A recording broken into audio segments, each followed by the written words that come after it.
Halo semuanya, nama saya Henderson, NPM 2141238 dari kelas 1 BUMH. Di video ini saya akan menjelaskan secara singkat sejarah Buddha Gautama. Jadi agama Buddha adalah agama yang memiliki dasar ajaran yang berusia lebih dari 2000 tahun dan berasal dari India. Sekitar 350 sampai 550 juta orang di seluruh dunia saat ini menjadi penganut agama Buddha. Arti dari Buddha sendiri yaitu yang telah sadar, yang telah terjaga, atau yang telah cerah. Asal kata Buddha yaitu adalah dari kata BUDH, yang artinya terjaga, menyadari dan memahami, dan juga menjadi akar dari kata-kata seperti Bodhi, Buddha, Bodhati, dan Budi. Di Indonesia juga terdapat beberapa bukti penyebaran agama Buddha, seperti Candi Peninggalan Buddha dan Candi Buddha di Indonesia.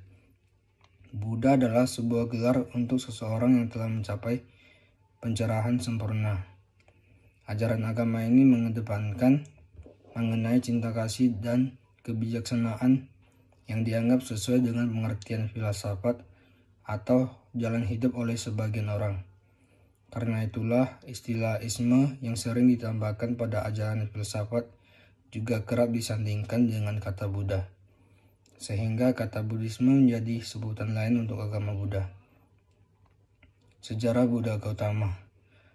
Membahas tentang keberadaan agama Buddha tidak dapat dilepaskan dari sosok Siddhartha Gautama sebagai penemu dan juga penyebar ajaran Buddha.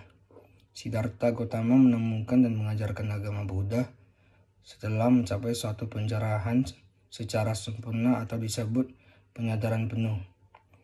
Tahun kelahirannya bervariasi dan tidak ada sumber yang pasti.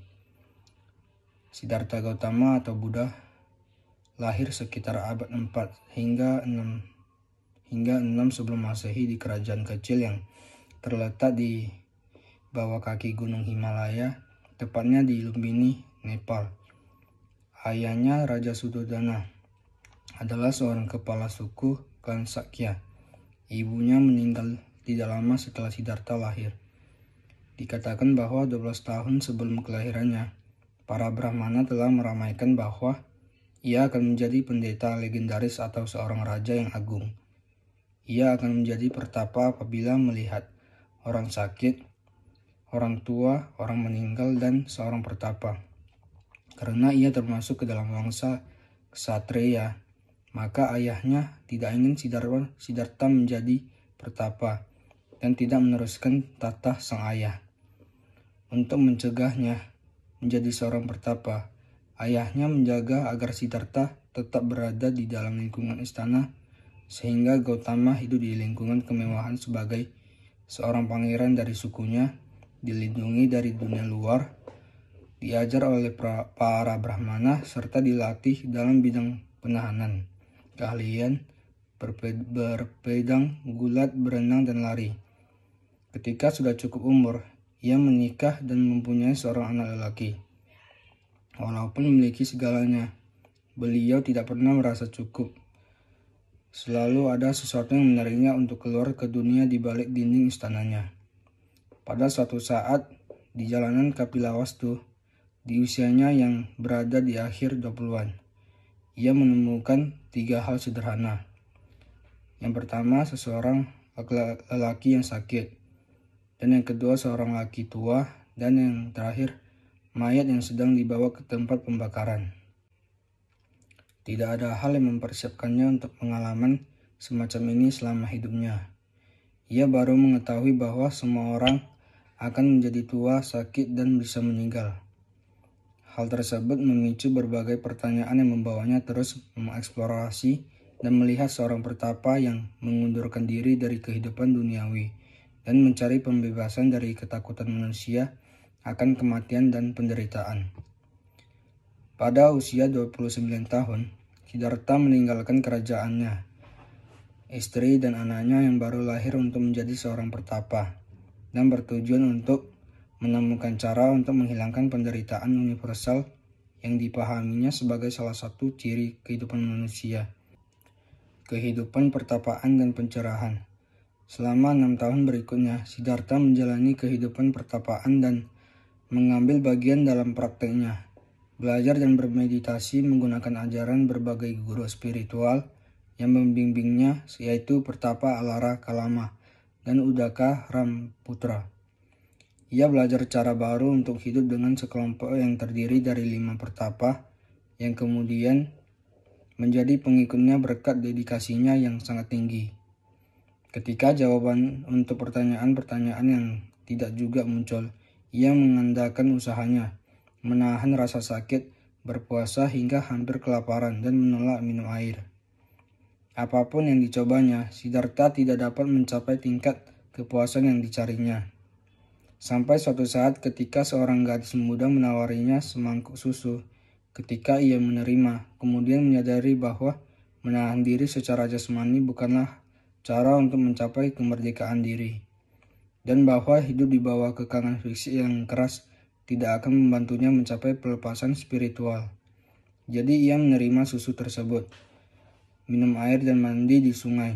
Sejak saat itu, Siddhartha mendorong orang-orang untuk mengikuti jalan keseimbangan daripada mengikuti jalan yang ekstrim. Jalan tersebut dinamakannya The Middle Way, berkaitan dengan sejarah penyebaran agama Buddha di Indonesia. Kemunculan Sang Buddha. Sejarah Buddha Gautama mencapai waktunya ketika suatu malam Siddhartha duduk di bawah pohon Bodhi, bersumpah tidak akan bangun sampai kebenaran yang dicarinya datang, dan bermeditasi sampai matahari terbit keesokan harinya. Ia tetap di sana selama beberapa hari untuk memurnikan pikirannya, menelah seluruh hidupnya dan kehidupan sebelumnya di dalam pikiran. Pada pertapaan ini, ia diganggu oleh Mara, dewa penggoda yang berkekuatan dahsyat. Ia menaklukkan dan melawan Mara ketika bintang pagi tampak di ufuk timur dengan kemauan yang keras dan keyakinan yang kukuh. Sehingga pada saat itu, ia mencapai pencerahan sempurna dan menjadi Samyaksam Buddha. Tepat ketika waktu bulan purnama Sidhi di usianya yang ke-35 tahun di bulan Waisak. Dari tubuhnya memancar 6 sinar Buddha ketika mencapai pencerahan sempurna. Ke-6 sinar Buddha rasmi tersebut adalah warna biru yang artinya bakti, kuning yang artinya kebijaksanaan dan pengetahuan, merah artinya kasih sayang dan belas kasih, dan putih atau awadata yang berarti suci, jingga atau manggasta yang artinya semangat, dan campuran semua warna tersebut yang dinamakan Prabhaswara.